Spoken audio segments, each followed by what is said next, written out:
my name is Angelica, and I don't have time for a full video today, like an in-depth topic, but I would like to basically just transmit like some smaller musings on a handful of topics that I am constantly coming back to over and over again, both in my personal life and in my work with facilitating expansion in the healing arts and in relationships and the family unit. And if you don't know my work, I have a bunch of Substack articles at Nymph Prayer, and I have 3 Instagram accounts going right now because my original one I got locked out of. So if you're looking for a deep dive into the origins of my work, I have the Nymph Prayer account that is on Instagram and I'm locked out of it. And then I have nymph.prayer, which I just got shadow banned on that account. So then I started nymph.prayer.school if you want to go to that. So I have like a ton of Instagram content for you. So I also have nymphprayer.com where I showcase all my digital products if you would like to look into classes or ebooks or guided meditations. And I also, funnily enough, have another YouTube channel, which I also got locked out of. So that is here as well. So you can go to another Nymph Prayer channel if you want to see some of my original videos. But today I just want to talk about like a bunch of things that I prefer to do more in-depth videos on, but I want to just plant the seeds of understanding to offer anybody that really needs this information right now. The first one is that when I first started my work, I was using a model of traditional gender roles in my family because my work was deeply and still is deeply inspired by honoring the differences between men and women. And at the same time, as I've gotten deeper into my marriage and mothering journey, there are other elements of like natural order that I've found that I have used the human design system, especially to understand, but also astrology. Tropical Western astrology is what I use, although I do sort of consult the Vedic nakshatras a lot. I do really like Vedic nakshatras, but so one thing that I want to explain about gender roles in the home is that the individual capacities and aptitudes that a woman has and that a man has are not just dictated by like whether they're a woman or a man. So it's like we all have aptitudes, and in human design, like when you have defined centers versus undefined centers, that seriously impacts how energy flows between two people, regardless of their sex or if they're married, right? So when you are married and you are trying to channel a natural order of polarity, especially in the context of the mother-baby dyad, where you are, prioritizing the relationship that the mother plays for the baby, the role that the mother plays for the baby that the father cannot play. And that is really significant all through early childhood. Like I would say up to like 12, it's like the mother is the only one that can do a lot of things for the child that the father is just not designed to do. So even within that, the way that a household runs is like just very, very individualized based on the individuals and not so much based on their sex is what I've found. And that doesn't mean that I don't prioritize in my own marriage and when I'm counseling other people with their marriage, that like honoring the needs of a man with testosterone and a woman with progesterone and estrogen fluctuations, these are all this is like central to the regulation of the home, but then within that, you have to consider a lot of individual differences. And I use human design and astrology to understand those. So if you are looking for a deep dive relationship counseling service, I do work with couples where I basically go through both the human design charts and the tropical astrology charts, and just, I don't start there. I listen to what's going on in the marriage, and then I give counseling from a perspective of like biological, natural order, psycho-spiritual polarities, that there are like set roles that a man needs to play versus what a woman needs to play, because of what they inherently are. And then there's like so much variation of personal expression between two people based on what their human design is, what is their astrological karma. And that is a really complex and like deeply helpful science to get into if you're trying to save your marriage or family unit. So I do have that service available. And if you are a woman who is interested in this, but like your man's not, you can still learn so much, and like you can still like improve and strengthen your role as a wife by knowing that information.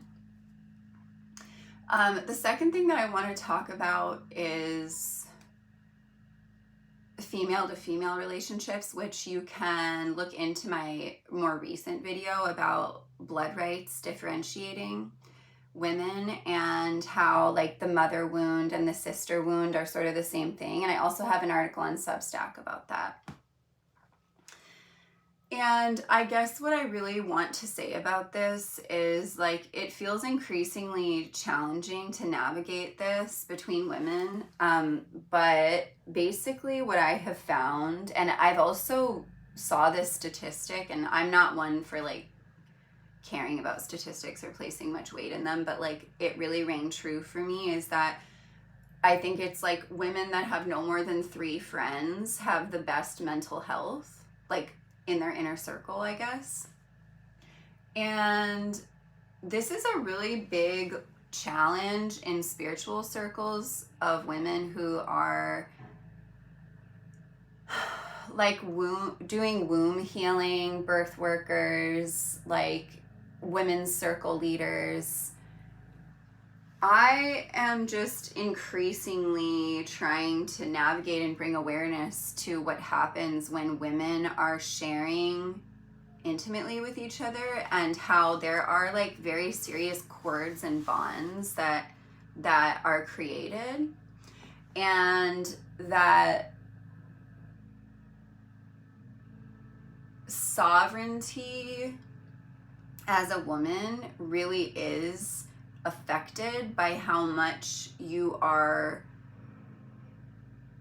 treating another woman like a sister versus an acquaintance. And like, I have found that in the healing arts and in the spiritual circles, it's like we all preach that we want sisterhood for all, but sisterhood doesn't really work that way. And I find that there are a lot of entities that can attach between women that, Claire Nati actually has a really great video on the Jeshta nakshatra and how like psychosexual obsessions happen between women, where basically just like if you bond with another woman on a spiritual emotional level, it even if you're not like having like a homosexual relationship with them, there is this fusion that occurs between the psyches of women when they share intimately. And I just increasingly feel that we need to be more conservative and protective of our womb space as women in terms of what we're sharing with other women. And that's like something that I'm just still trying to navigate, because I do feel that priestesses are creating spaces for like women to gather and do rituals together. But I do feel that rituals are very impactful, and that they really have to be done with the utmost consciousness with everyone involved. And that takes like so much personal inner work to reach that space of being able to have energetic boundaries. And I also just feel that like there's no way to create a psychic boundary with someone that you've like fused yourself with. That's why like people tend to have to break up with someone to like sever whatever like negative energies happened between them. And so I have a class on this and all the nuances of it called Sisterhood, Kinship, and Female Group Dynamics, where I discuss like just a lot of the things related to this. And then I also have another class that is related to the Pluto Scorpio generation and how the fusion of sexual energies that has occurred in the most recent generations, it kind of has created this, like, I mean, there's a lot of negative things that it's created, but ultimately it's a collective initiation to be able to understand how to sort through the Scorpionic archetype, because Pluto in Scorpio was, I think, 1982 or 3 to 1995, I believe. And so, you know, that whole generation is like, I think, the most divorced and the most like, you know, they have the highest amount of sex partners, but also it's like there's a lot of skills, like spiritual skills, that come when we sort of like enmesh ourselves with people, and then we have to separate out our physical boundary first and then our psychic boundary.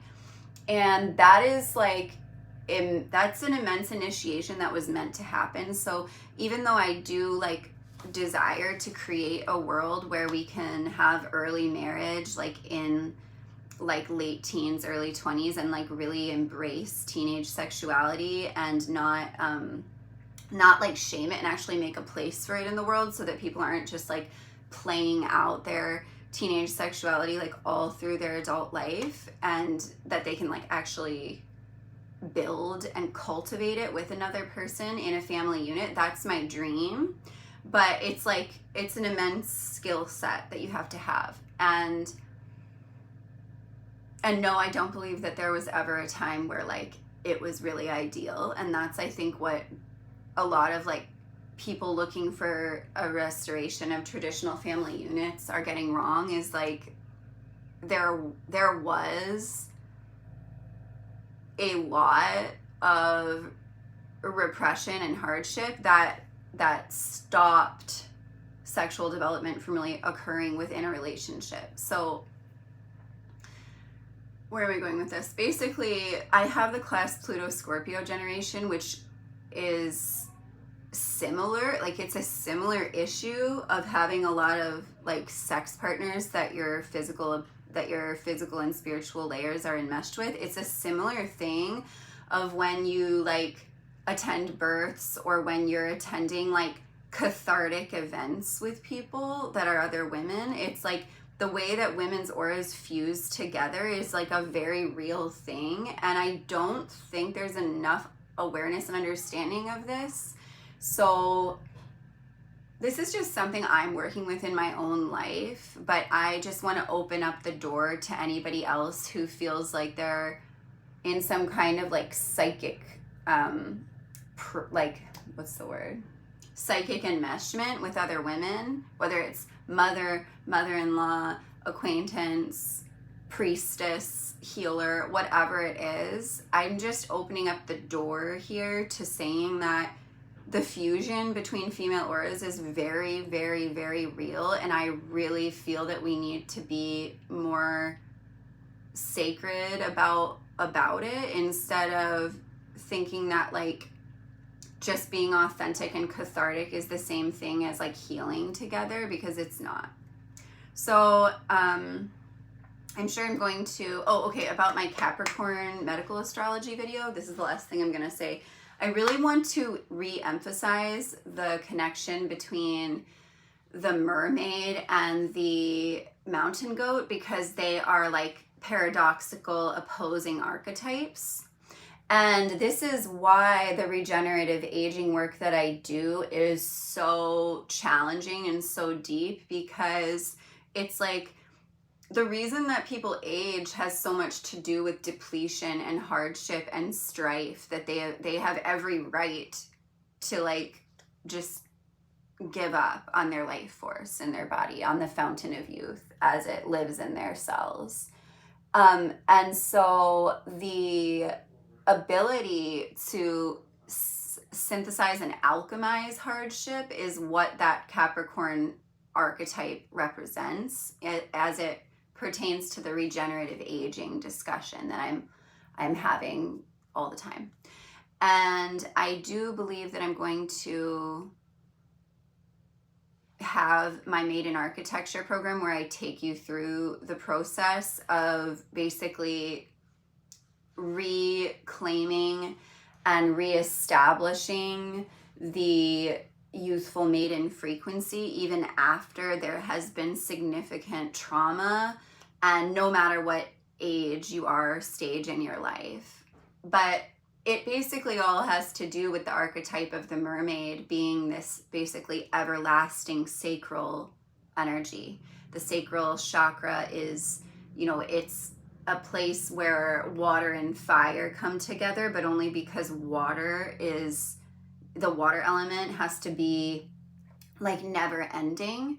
And this whole idea that women expire because their waters basically dry up is what the aging issue is about. And when you think about what so many people what everyone goes through, everyone has hardship and suffering and strife in their life, and it does etch into the body. And so what I am inviting with bringing up the Capricorn archetype is this ability to, just like in yoga, I think it's like I don't exactly know how to pronounce it in Sanskrit. It's like sthirya and sukha, like equal parts strong and supple. It's the same thing. So the Capricorn energy, when it's not in its alignment, will just be the mountain goat, basically. And it's the scales of the mermaid are a really good clue about like the energetic armor, but also receptive skin. Like the porosity of your energy body has to be open enough to receive, to be in that youthful feminine energy, but it also has to have that function of a scale that it will like just totally like come into contact with something and like catch it right on the barrier and like not let it get through. And this whole like interplay between being like dry and hard and cold in the face of like things that you just have to just endure, versus the ability to also keep the mermaid archetype alive in your literal skin and fascia. No beauty cream will do this for you.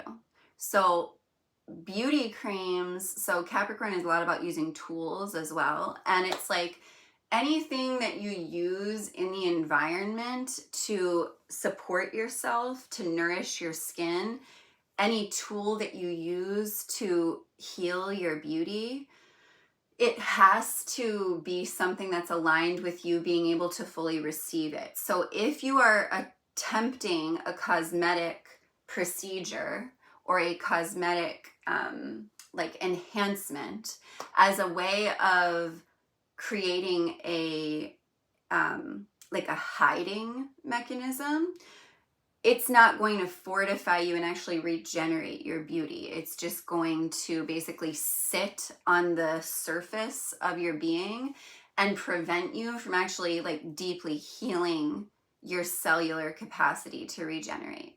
So this was just a ton of topics, but I used to do this on my original Instagram, Nymph Prayer. So I have like quite a few videos on there during the COVID time, I think, where I would just get on and like be like da da da da da, just a bunch of like random things thrown into the video. So yeah, there's a little bit of everything here, and thank you for tuning in. If you're not familiar with my work, you can read my articles on Substack if you're looking for more, you know, like organized analytical presentation. And then on all my Instagram accounts, I have a little bit more of a poetic voice. And yeah, so you can also go to nymphprayer.com or look at my old YouTube video to see what all of this is about. Thank you.